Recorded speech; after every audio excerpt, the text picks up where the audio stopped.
Good morning, Philippines! Oh, God, that every time that blows out the mic.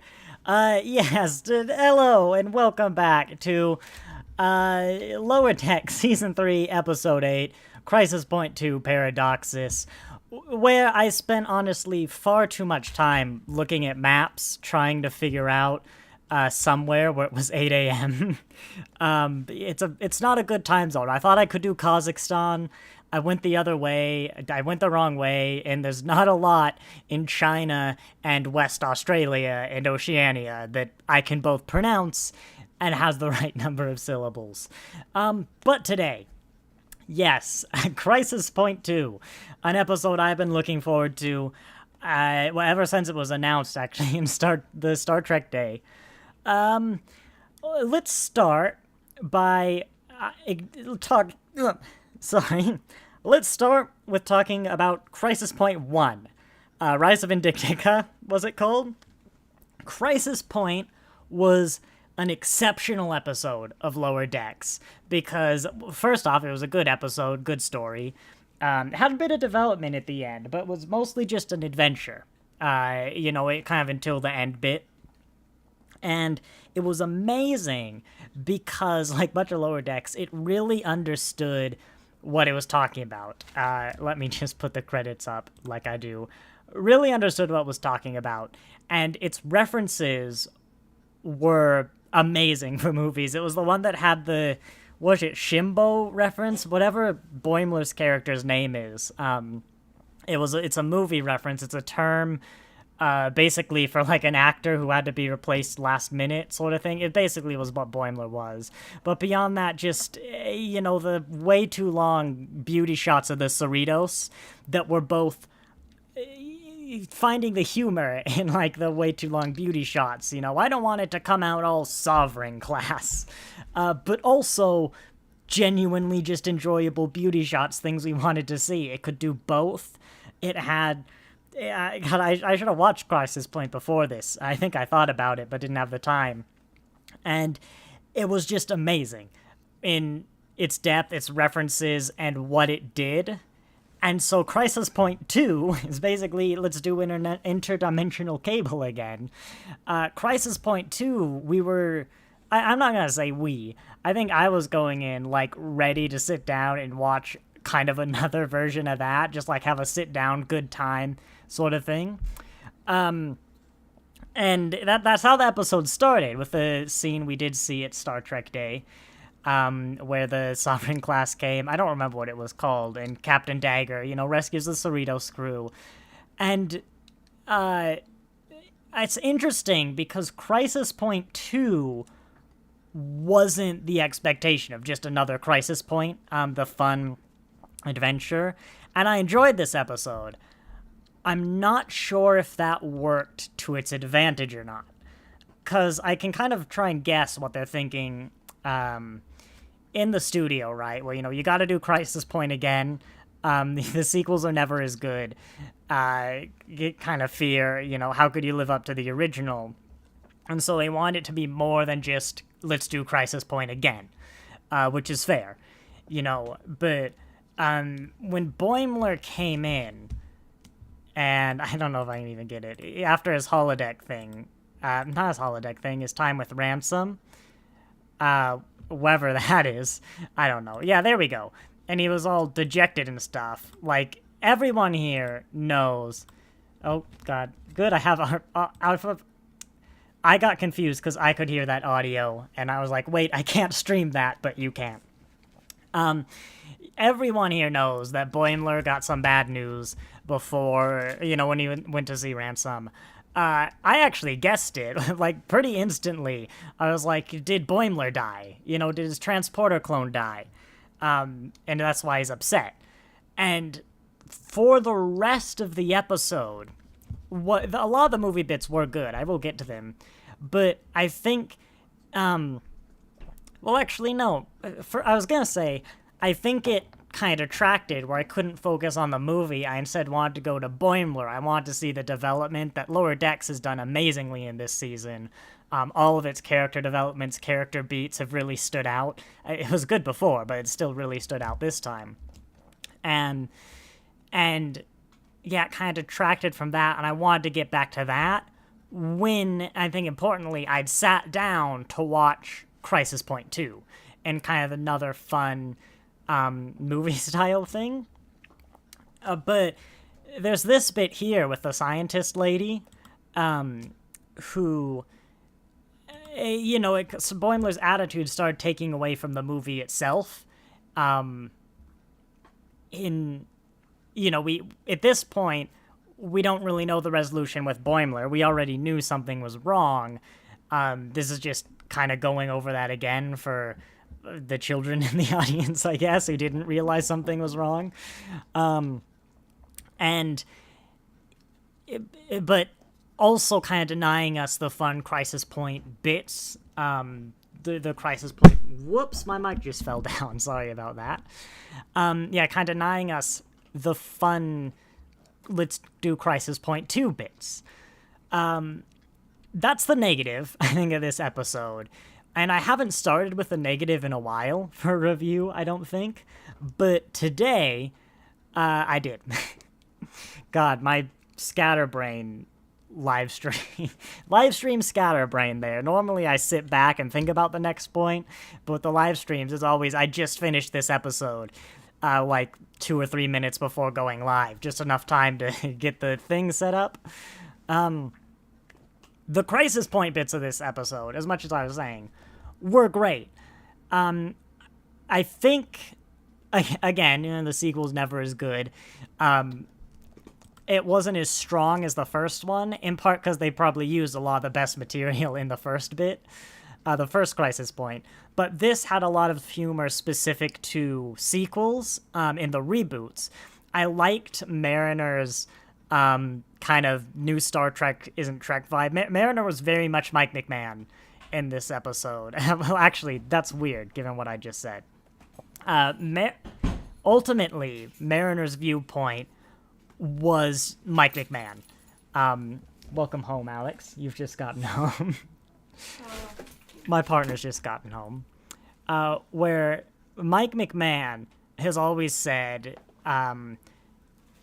Star Trek should always be on. That should be like just a thing. It should be a public service that people just get like a small tax, everyone in the world, and there's always a Star Trek on at like all times. And just the existence of the Star Trek of any kind is better than not having it. And so, yeah, you had Mariner as the, you're ruining my franchise. Camera, right? No, I don't have a camera. Okay. I would have told you if I had a camera.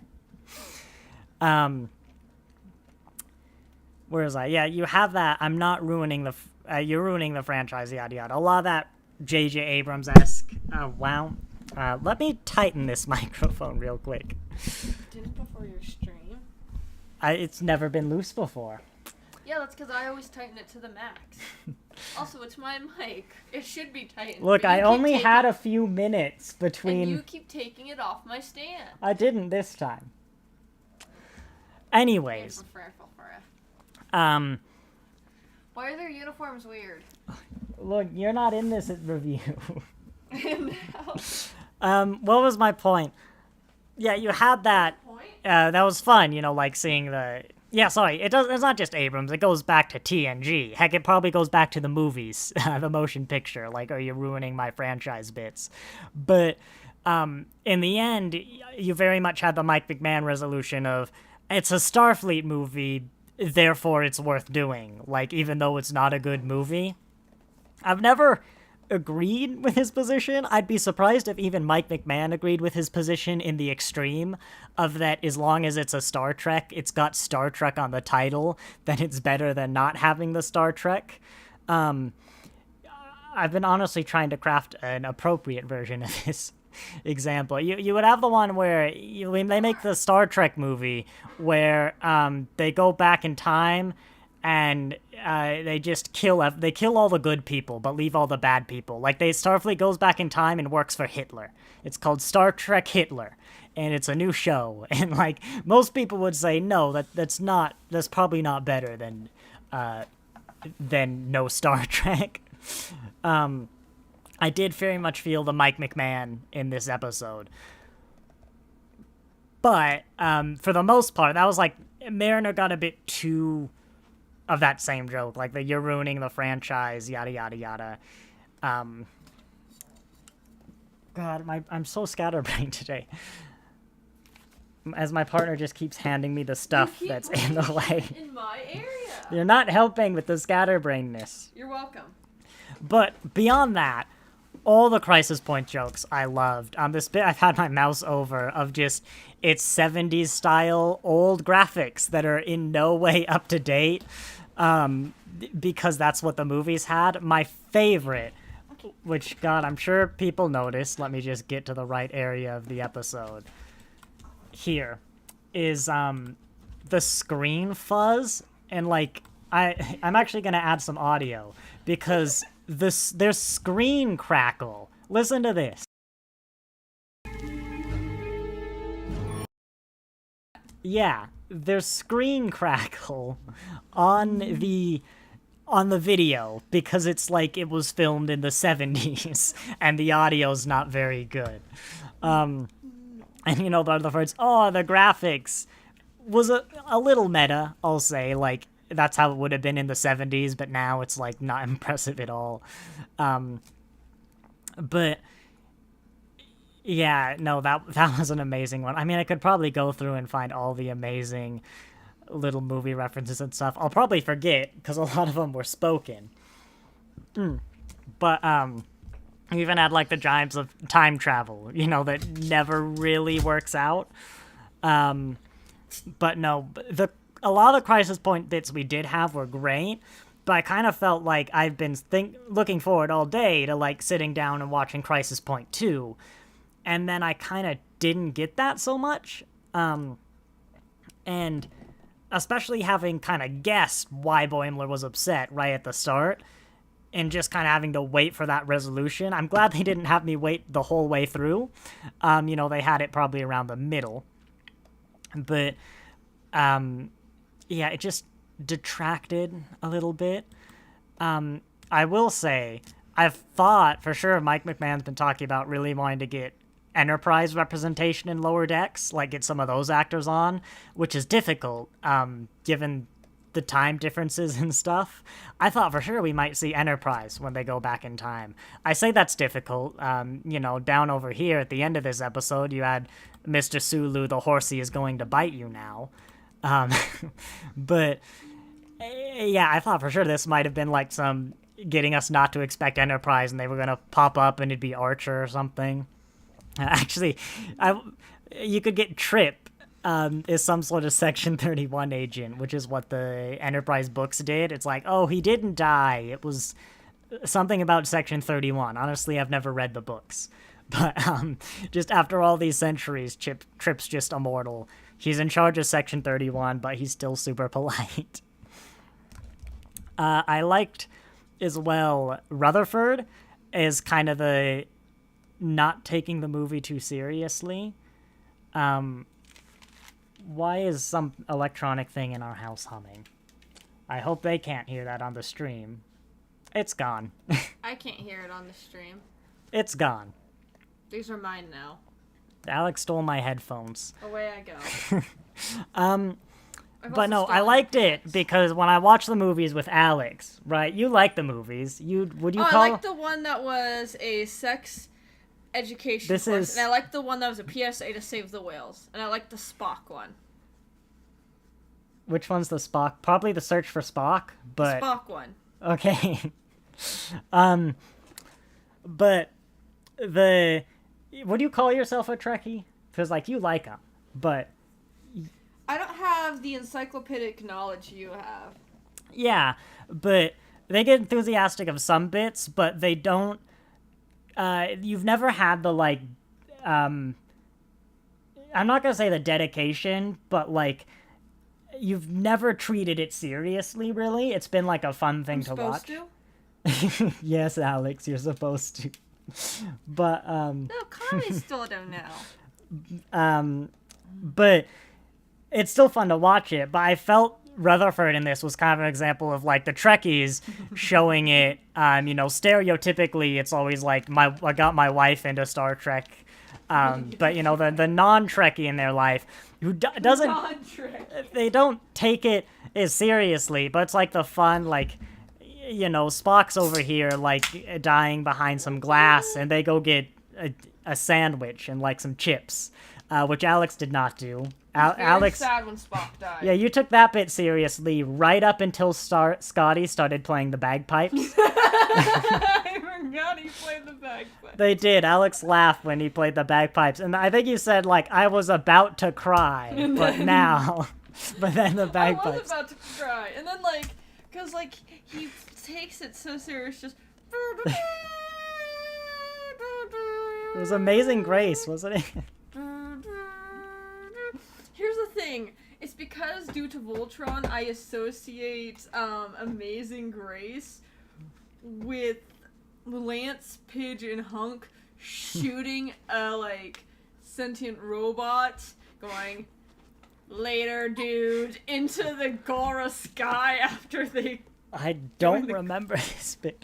But anyway, watching Star Trek with Alex is, it's more that Rutherford. Where, like, yeah, it's fun, but, we do make fun of it a lot. Comment, I don't think they want to listen to this on the stream. But no, I think for the right type of audience member, Alex wasn't quite that. I'm not going to say disinterested, but Rutherford, but I felt that's definitely written for a certain kind of audience member. And a lot of people, someone in the writer's room setup is like, what if we do my wife, my husband, my brother, whatever? And then like half the other people were like, oh god, yeah, that's exactly my yada yada when we watch Star Trek. I can't even make jokes about my wife because Ned ruined it for me. Friggin' Try Guys drama. Is that a Ned quote? My wife. His thing was he was the wife guy, and what he would constantly be like, my wife. And then he cheated on her. I know. My wife. I probably can't do the voice. My wife. Just do a Squidward impression saying... No, I think we're thinking about different things. But anyway.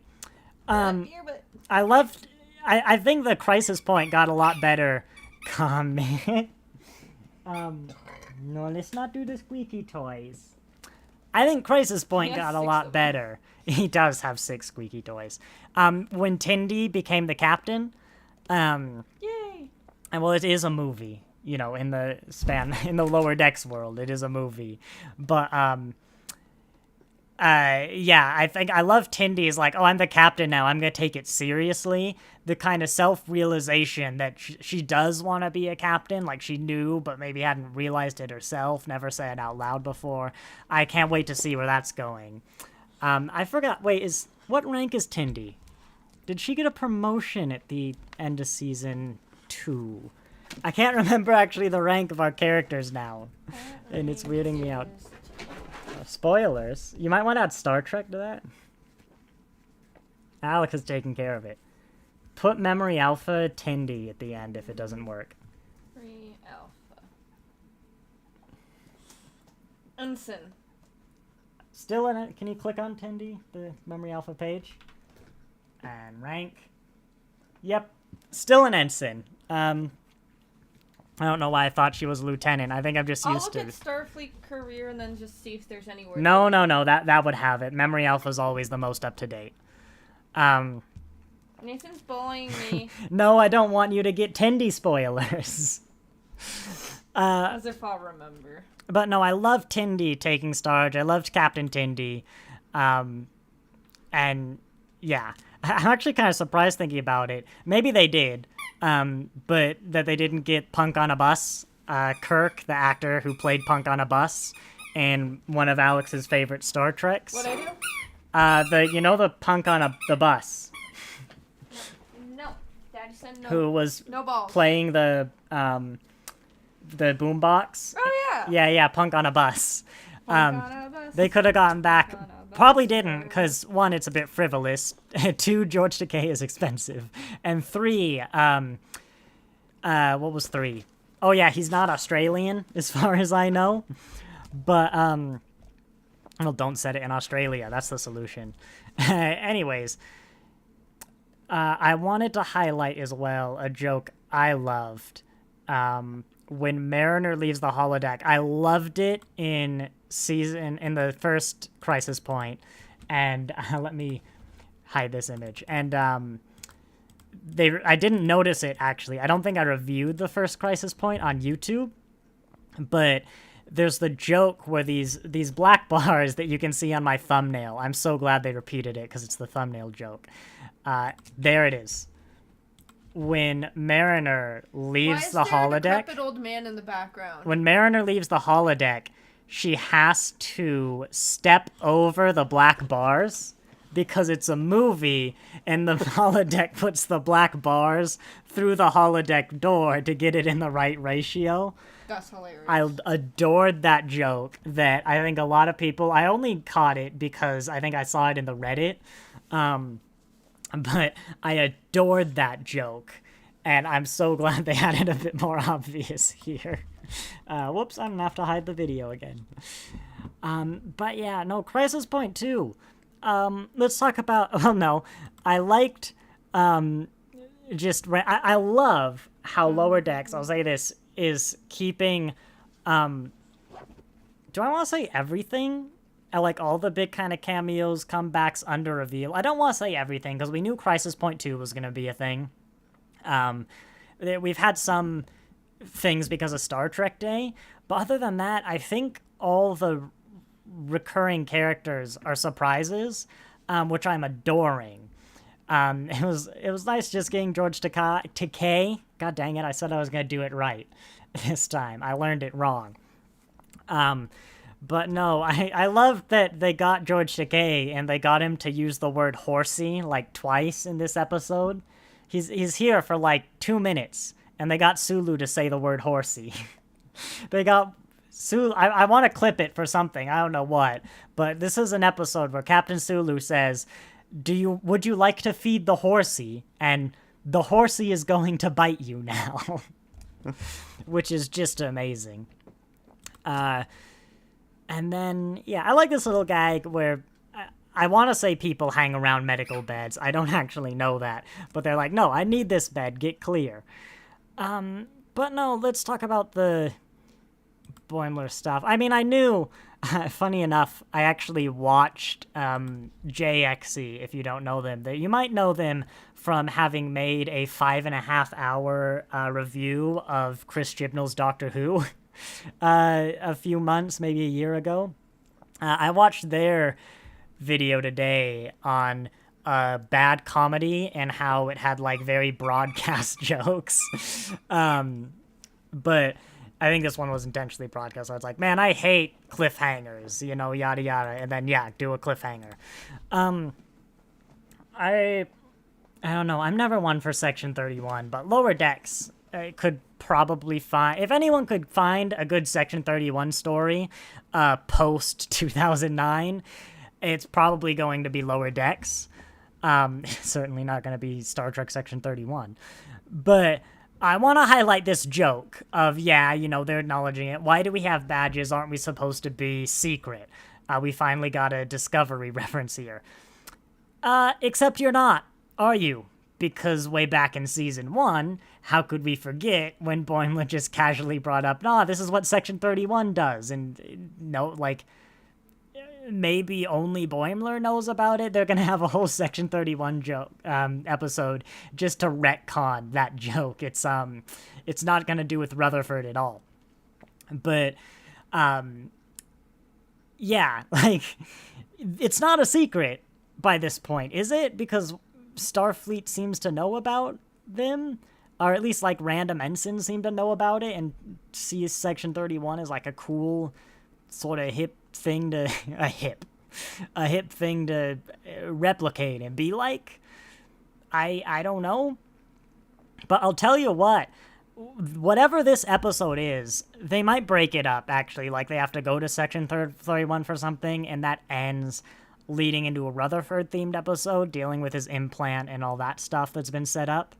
But they're getting themselves ready for like a pretty packed episode between having to deal with all this William Boimler stuff having to deal with Rutherford and throwing in Section 31 on a not actually the Defiant. Can we get a shot of not actually the Defiant?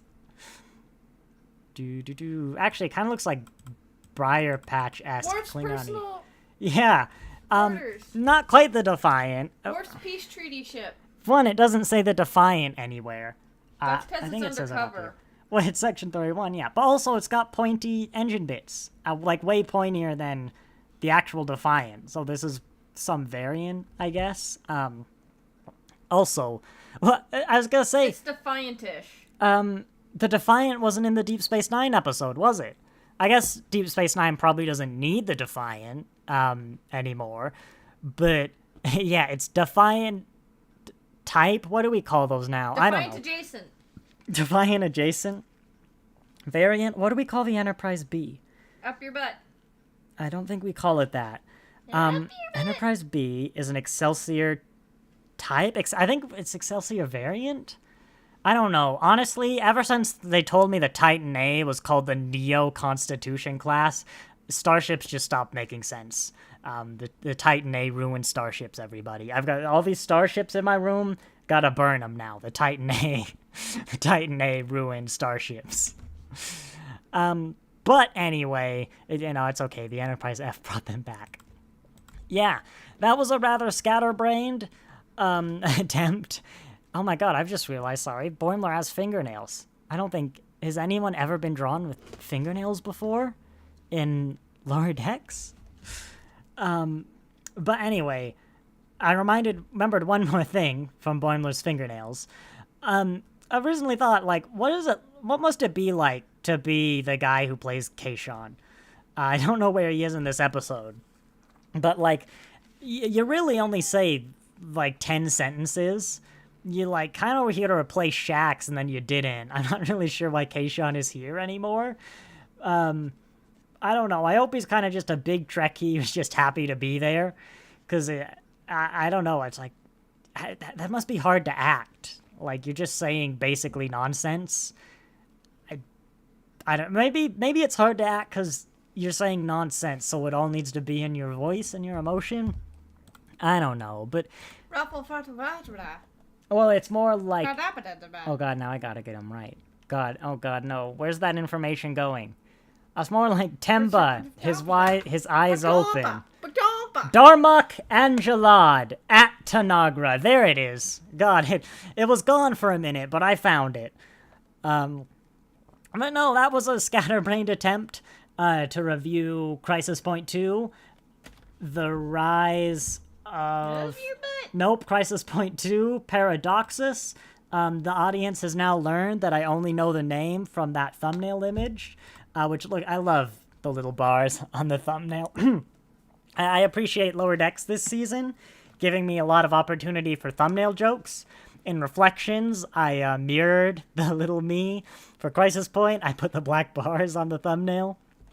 But anyway, this is another attempt at the outro. I'm just gonna abandon it. Thanks for watching, and I'll see you next time. I'm actually gonna hit the right button this time in YouTube and not OBS to end the stream. Wow. Oh,